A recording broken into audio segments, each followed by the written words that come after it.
রাসূলুল্লাহ সাল্লাল্লাহু আলাইহি সাল্লাম বলেছেন, নালার পানি, স্রোতের পানি, ঝর্ণার পানি, যেখান দিয়া পুরা দমে পানি আসে ওইখান দিয়া খুব দ্রুত ঘাস, সতেজ সজীব সবুজ ঘাস ওঠে বেশি, কারণ এদের পানিটা কি আসে, আরামসে আসে। তা আল্লাহ রাসূল সাল্লাল্লাহু আলাইহি সাল্লাম বলেন, পানির নালার মুখে যেরকম ঘাস তরু তাজা সতেজ সজীব হয় দ্রুত গতিতে, ঠিক যেখানে গান হয় সেখানে মুনাফিকি খুব দ্রুত গতিতে এরকম দ্রুত তৈরি হইতে থাকে। আল্লাহ রাসূল বলছেন, আল্লাহর নবী বলছেন, আল গিনা রুকিয়াতুজ জিনা, গান জিনা ব্যভিচারের তাবিজ। গান ব্যভিচারের তাবিজ। যেখানে গান সেখানে অল্প সময়ের পরে ব্যভিচার, নাচতে নাচতে গাইতে গাই যত ব্যভিচারী, তো সেখানে যেখানেই জিনার আড্ডা, যেখানেই ব্যভিচারের আড্ডা, তো সেখানে গান আরেকটি অনিবার্য অংশ, মদ এটার একটা অঙ্গাঙ্গী অংশ। এই তিন জিনিস কাছাকাছি, এই তিন জিনিস কাছাকাছি। গান আছে তো ব্যভিচারও আছে, গান আছে তো মদের বোতলও আছে, নেশারও আছে। কেউ যদি বলে আমার এখানে নাই তমকের, সেটা আমি ভিন্ন বিষয়, ওনারটা উনি বলবে, আমনের সাফাই আমনে গাইবেন, কিন্তু আমি আমভাবে বললাম, ব্যাপকভাবে বললাম, ব্যাপকভাবে বললাম। এই জন্য বলতে চাচ্ছি, রং তামাশার এই দুনিয়া, খেল তামাশার এই দুনিয়া। আল্লাহ রাসূল সাল্লাল্লাহু আলাইহি সাল্লাম স্পষ্ট হাদিস আছে, একেবারে আল্লাহর কসম, জুমার খুতবার বই আছে আপনার, ওইখানের খুতবার মধ্যে আছে, আল্লাহ নবী সাল্লাল্লাহু আলাইহি সাল্লাম বলছেন, আমারানি রব্বি বিমাহকিল মাআজিফ ওয়াল মাজামির, আল্লাহ তাআলা আমাকে দুনিয়ায় পাঠিয়েছেন এই আদেশ দিয়ে যেন আমি বাদ্যযন্ত্র ধ্বংস করি, ভেঙে ফেলি। বাদ্যযন্ত্র ভাঙার জন্য আল্লাহ তাআলা নবীকে পাঠিয়েছে। এটা নবীজির আগমনের একটা উদ্দেশ্য। অতএব ধর্মের নামে, ধর্মের নামে, ধর্মের নামে, বুজুর্গের নামে, যে কোনো কারো নামে যেখানেই বাজনা বাজবে সেখানেই সেটা গুনাহ, গুনাহ, গুনাহ, গুনাহ। এটা নাফরমানি, নিঃসন্দেহে নাফরমানি, নিঃসন্দেহে নাফরমানি, কোনো সন্দেহ নেই। এজন্য নওজোয়ান তোমাদেরকে মোবারকবাদ, গানের আড্ডা ছেড়ে কোরআনের আড্ডায় আসছো, কোরআনের কথায় আসছো। আমি দোয়া করি তোমরা যে কয়টা ছেলে আসছো, আল্লাহ তোমাদেরকে আগামী দিনের ইসলামের জন্য কবুল করেন ইনশাআল্লাহ। তোমরা পারবা, হাল ছাইরো না, হাল ছাইরো না। কিশোর নওজোয়ান যদি জালেমকে হটাইতে পারে তো কিশোর নওজোয়ান ইনশাআল্লাহ বাংলার জমিনে কালেমার পতাকা উড়াবে ইনশাআল্লাহ। আগামীর নওজোয়ান উড়াবে ইনশাআল্লাহ। যাদের হাতে জালেমের পতন হয়েছে তাদের হাতে ঈমানের বিজয়ও হবে ইনশাআল্লাহ, ইনশাআল্লাহ, কোনো সন্দেহ নেই। আমরা হতাশ না, আমরা হতাশ হই না, আলহামদুলিল্লাহ হতাশ না। আমাদেরও হিসাব কিতাব আছে, আশা নিয়েই ওয়াজ করি। কিশোর নওজোয়ান, আগামী দিনের তরুণ যুবক আল্লাহর দিকে ফিরতেছে, কোরআনের দিকে ফিরতেছে। নতুন বাচ্চা আল্লাহর কোরআনের দিকেই ছুটছে বেশি। রিক্সাওয়ালা, ঠেলাওয়ালা, দিন মজুর, কুলি, দিন আইনা দিন খায়, আজকে তারাও স্বপ্ন দেখে আমার ছেলে হাফেজে কোরআন হবে। এক সমাজের উচ্চ পদস্থ পয়সাওয়ালা ধনী সর্বোচ্চ, সেও স্বপ্ন দেখে আমার ছেলেটা হাফেজে কোরআন হবে। এটা প্রমাণ করে আগামীর পৃথিবী কোরআনের পৃথিবী ইনশাআল্লাহ। মনে রাখ, বাংলাদেশের গলিতে গলিতে, রাস্তার মোড়ে মোড়ে, গ্রামে গ্রামে, পাড়ায় পাড়ায়, মহল্লায় মহল্লায়, শহরে মফস্বলে, রাজধানীতে, সর্বত্র এই যে নুরানি মাদ্রাসা, হাফিজি মাদ্রাসা, এত মাদ্রাসা হচ্ছে, কারণটা কি বলেন ফারুক ভাই? কারণ কি? এত মাফি, এত মাদ্রাসা কা? অনেকে কয় তো এত মাদ্রাসা কা, আমিও তো কই বেটা এত মাদ্রাসা কা। এটা তো আমারও প্রশ্ন, এত মাদ্রাসা হচ্ছে কেন? এই এবার উত্তর কি? উত্তর সহজ, উত্তর সহজ হইল, এই জমিনের মধ্যে একটা পাতা পড়ে না আল্লাহর ইচ্ছা ছাড়া। তো এত বড় মাদ্রাসাটা হয়ে গেছে আল্লাহর ইচ্ছা ছাড়া। কি মিয়া, একটা পাতা যেখানে পড়ে না আল্লাহর ইচ্ছা ছাড়া, সেখানে এতগুলো মাদ্রাসা কি আল্লাহর ইচ্ছা ছাড়া হইছে?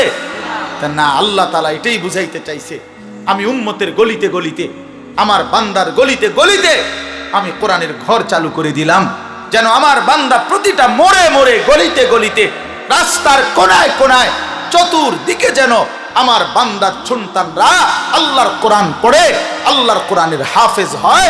আগামী দিনে প্রতিটা গলি গলি থেকে কোরআনের মুজাহিদ, ইসলামের সৈনিক বের হবে ইনশাআল্লাহ, ইনশাআল্লাহ। মনে রাখো, এই সমস্ত সুল্লা মুল্লা, এই সমস্ত বান্দরামি, এগুলো টিকবে না। তোমাকে ওই তামসা, বেডি সাউন্ড আর মোবাইল টিফোন টিকবে না, আমি বললাম। মনে রাখো বন্ধু, আনিস যদি কোনোদিন নাও থাকে পৃথিবীতে, মনে পড়বে একদিন ইনশাআল্লাহ। মনে রাখো ছেলেরা, এই রং তামাশার, এই ফুর্তি, এই অসভ্যতা, এই নোংরামি থাকবে না। তোমার ফেসবুকের আব্বাও থাকবে না, তোমার ইউটিউবের আব্বাও থাকবে না, তোমার বড় মোবাইলের আব্বা থাকবে না পৃথিবীতে। হ্যাঁ, আমি বললাম, টেলিগ্রাফ নাই, ডাক টিকেটের, ডাক পিয়নের সেই চিঠির প্রচলন নাই, টেলিফোন টিনটির দ্বারা কথা হইতে, এগুলোর প্রচলন এখন আর আগের মতো নাই, ফিতাওয়ালা ক্যাসেট এখন আর নাই। হ্যাঁ, এটা কোরআনুল কারীমের মধ্যে আল্লাহ তাআলা মুসা আলাইহিস সালামকে বলছে, আমরা সবাই জানি এটা, যে মুসা নবীর সাথে আল্লাহ তাআলা প্রথম যেদিন তুর পাহাড়ে কথা বলছেন, সেদিনই আল্লাহ বলছে, প্রথম দিন, ফাখলানা আলাইকা, মুসা তোমার জুতা খুলে ফেল। এরপরে আল্লাহ তাআলা ওনার সাথে কথা বলছে, তার মানে আল্লাহর কথা শুনবার আদব, জুতা খোলা, বসে পড়া। হযরত জিবরাইল আলাইহিস সালাম, আপনারা আমার দিকে তাকান, ছেলেরা এমনিই শুনবে ইনশাআল্লাহ। তো জিবরাইল আলাইহিস সালাম, হাদিসের মধ্যে আছে, যতবার তিনি নবী সাল্লাল্লাহু আলাইহি সাল্লাম এর কাছে মানুষের আকৃতিতে আসছেন, জিবরাইল নবীজির কাছে দুইভাবে আসতেন। কখনো অদৃশ্যভাবে আসতেন, যেটা নবীজি টের পাইতেন, সাহাবীরা দেখতো না, বুঝতো, নবীজির চেহারা দেখে বুঝতো জিবরাইল আসছে।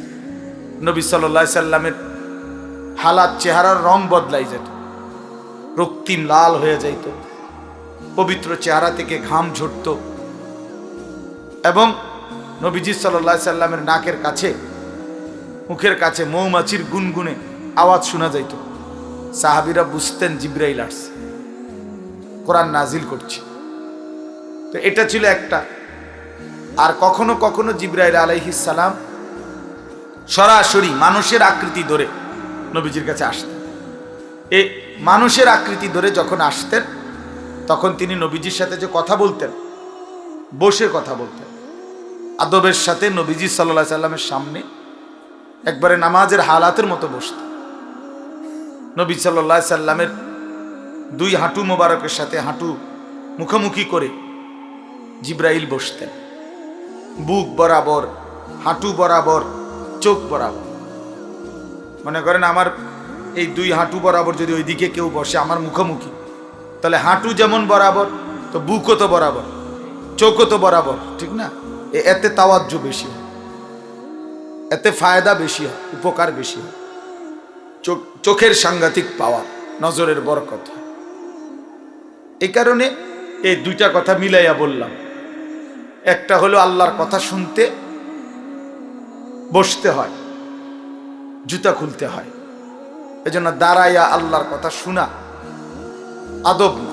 হ্যাঁ, একান্ত নিরুপায়, জায়গা কোনোভাবেই আর নাই, অথবা জায়গাটাই এমন যে দাঁড়ানো ছাড়া উপায় নাই, এমন কোনো পরিস্থিতি হতেই পারে।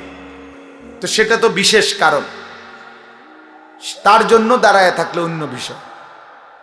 এখন এরপরও যে ছেলেগুলো দাঁড়ায় রয়েছে, হইতে পারে এদের কারণ হলো এদের ফ্যান্ড এত সিফা যে এইটিতে বইতারে না, এটা শাস্তি স্বরূপ দাঁড়াইয়া থাকতে হয়। কারো কারো অভিশপ্ত জীবন যে ফ্যান্ড, আল্লাহর লানত এমন ফ্যান্ড যে এমন সিফা, এইটা দিয়ে আর বইতারে না। মানে তার বিচার দুনিয়াতে চলতেছে, বুঝছেন না কথা? দুনিয়াতেই বিচার চলতেছে। কারণ হাসরের ময়দানে আল্লাহ তাআলা বলছে মানুষগুলো দাঁড়িয়ে থাকবে পেরেশানির মধ্যে। এই জন্য এই সিপা প্যান্টের কারণে অনেক, আমি দেখছি অনেক ছেলে পেলে টাই না এটারে কোনো রকমে ঠ্যাং সরাইয়া কোনো রকমে বসে, মানে বেচারারে বসতে কইলে নিচে বইতে পারে না, পেশাব করতে পারে না, শরীর কুদ্দুর নাড়াইতে চাড়াইতে, এত চিপা টাইট প্যান্ট। তাহলে এইটা কেমন লানত তার উপরে যে কুদ্দুর বইতারও না, পেশাব করতারও না বৈশা, এত বড় অভিশপ্ত, এটা কি প্যান্ট কিনলে? ইতিহাস গবেষকদের কথা হইল আফ্রিকার যারা গোলাম ছিল, কৃতদাস আফ্রিকান, তাদেরকে এই সিবা প্যান্ট ফিন্দাইত। হ্যাঁ সত্যি। কেন? যাতে করে কাজে ফাঁকি না দেয়, গোলামের কৃতদাসের কাজে যেন ফাঁকি না দেয়। এই জন্য দাঁড়াই এই পেশাব করত, বসার সুযোগ ছিল না, এত টাইট চিপা প্যান্ট বসতে দিত না, বসার সুযোগ কম। এই জন্য এই একদম স্কিন যেগুলো শরীরের সাথে লাগা, এদের উপরে এই বড় অভিশাপের, এরা সচরাচর আরামসে বসতে পারে না, বসতে পারে না। হ্যাঁ বসলে ওই চেয়ারে, তাও খুব কষ্ট হয়, এটা এত টাইট। নিজের কষ্ট নিজে অনুভব করে, এরপরেও এটা বদলায় না, কারণ ফ্যাশন যে। আমার শায়েখ আল্লামা মুফতি মুশতাকুন নবী সাহেব হুজুর বলে, রসিক বাতেও মরে, রসিক শীতেও মরে। রসিক বাতেও মরে, শীতেও মরে। খানার কথা বলছে আর কইছে, কয় না খাইয়া আইছে। শীত লাগেনি কইছে, আর কয় না কোনো সমস্যা, কিসের শীত। এখন আর ওইরকম ভারী কম্বলও দিছে না, ভাতও দিছে না, তো এখন ফ্যাটের বুকেও মরে, শীতেও মরে। তো এটার বলে আর এই যে রসিক বাতেও মরে, রসিক শীতেও মরে, দোনো দিক দিয়ে মরে। তো এই জন্য এই রসিক কষ্টে মরে সিবা প্যান্ট পরে, একেবারেই অনর্থক। তোমরা যারা ছেলেরা ভাইবা দেখো, ফ্যাশনের জন্য তো সামান্য বিবেক খাটাইতে হয় যে আমি কি ধরনের ফ্যাশন, এটার ভিতরে একটা বিবেক থাকা চাই। কোরআন শরীফে আছে আল্লাহ তাআলা বলছেন পোশাকের ব্যাপারে, ইয়া বনি আদম قد انزلنا عليكم لباسا يواري سوآتكم وريشا। কোরআন শরীফের আয়াত। আল্লাহ তাআলা বলেন, হে বনি আদম, আমি আল্লাহই তোমাদের উপরে পোশাক নাজিল করেছি। এই যে পোশাক পরার এই অভ্যাস, এই মানসিকতা, এই বুঝ এবং পোশাক পরিয়ে আল্লাহ তাআলাই নাজিল করছেন, এবং আল্লাহ তাআলাই এটা আদম এবং হাওয়া আলাইহিমাস সালাম ওনাদেরকে পোশাকের মাধ্যমেই আল্লাহ তাআলা তাদের রূহ দেওয়ার সময় এভাবেই সাজিয়েছেন। মনে করেন কিছু আধুনিক গবেষক আছে যারা বলে যে আদি যুগে মানুষের পোশাক ছিল না, ধীরে ধীরে মানুষ জঙ্গল থেকে ছাল বাল বাকল এগুলো দিয়ে নিজেদের লজ্জা ঢাকতে ঢাকতে আস্তে আস্তে আধুনিক হইতে হইতে পোশাক পরা শিখছে। এটা একদম গাঁজাখুরি কথা, মিথ্যা কথা, একেবারে গাঁজাখুরি কথা, বোতল খাই না কথা, বুঝেন না কথাটা? আলগা বোতল খাইছে, এরপরে আর কি কয় কথার কোনো উল্টা পাল্টা, এই গাঁজাখুরি কথা। কেন? কারণ হলো, আপনার কি মনে হয় যে আদম এবং হাওয়া আল্লাহ তাআলা এই দুইজনকে সৃষ্টি করে যে ফেরেশতাদের সামনে আদমকে আনলেন তো কাপড় চোপড় ছাড়া? এটা কথা হইল? এটা এত বড় বিবেকহীন কথা হইতে পারে? তো এরপরে কোরআন শরীফে স্পষ্ট আছে সূরা আরাফের মধ্যে যে আল্লাহ তাআলা বলেন, আদম এবং হাওয়া যখন ওই নিষিদ্ধ গাছের ফল খাইছে ইবলিসের কারণে জান্নাতে, তখন সর্বপ্রথম তাদের কি ক্ষতি হয়েছে? জান্নাতি পোশাক কি হয়ে গেছে? ওনাদের পোশাক গায়ের থেকে পড়ে গেছে। তাহলে ওনাদের গায়ে আগে যদি পোশাক না থাকতো, পড়লো কি তা? কথা বোঝেন নাই? ওনাদের গায়ে আগে পোশাক ছিল কিনা? তাহলে বোঝা গেল প্রথম মানব আদম, প্রথম মানবী নারী হাওয়া আলাইহিমাস সালাম, দুজনের গায়ে কি ছিল? পোশাক ছিল। তো তাহলে আদিম যুগে মানুষ পোশাক ছাড়া ছিল, এত বড় মিথ্যা বাটফারি কথা করতে গেল? বলেন। এই জন্য এটা কোরআন থেকে দিন নিতে হয়। জীবন, কোরআনুল কারীম শুধু নামাজ শিখায় না, কোরআনুল কারীম গোটা পৃথিবী শিখায়। মানুষের জীবনের সবকিছুই কোরআন থেকে নিতে হয়। কোরআনুল কারীমে আছে, আল্লাহ তাআলা বলেন যে শয়তান যেন, ইয়া বনি আদমা লা ইফতিনান্নাকুমুশ শাইতান, হে বনি আদম, শয়তান যেন তোমাদেরকে ধোকায় না ফেলে। তোমাদের বাবা মার গায়ের পোশাক যেমন খুলে ফেলেছে, তোমাদেরকেও শয়তান যেন প্ররোচিত করে গুনাহের দিকে টেনে নিয়ে তোমাদের পোশাক যেন খুলে না ফেলে। কোরআন শরীফের স্পষ্ট। আজকে আমাদের বোনদের পোশাক বিবস্ত্র, অর্ধ উলঙ্গ, বেপর্দা। কেন? তাকে, নারীকে, ওই বোনকে, ওই মেয়েকে, ওই স্ত্রীকে, ওই মহিলাকে শয়তান নিজের পক্ষে নিয়ে আনিছে। এই জন্য তার পোশাক, তার শরীর কাপড় বিবস্ত্র করে দিয়েছে, অথবা অর্ধ উলঙ্গ বানায় দিছে, অথবা বেপরদেগি বানায় দিছে। এই জন্য পোশাকের উপরে শয়তানের বড়সড় আক্রমণ হয়। অর্থাৎ শয়তান যে পরিমাণ ওয়াসওয়াসা দেয়, এক্ষেত্রে একটা অন্যতম হলো শয়তান তার অনুসারীদেরকে আল্লাহ রসুলের সুন্নাহ বহির্ভূত পোশাক পরতে উদ্বুদ্ধ করে।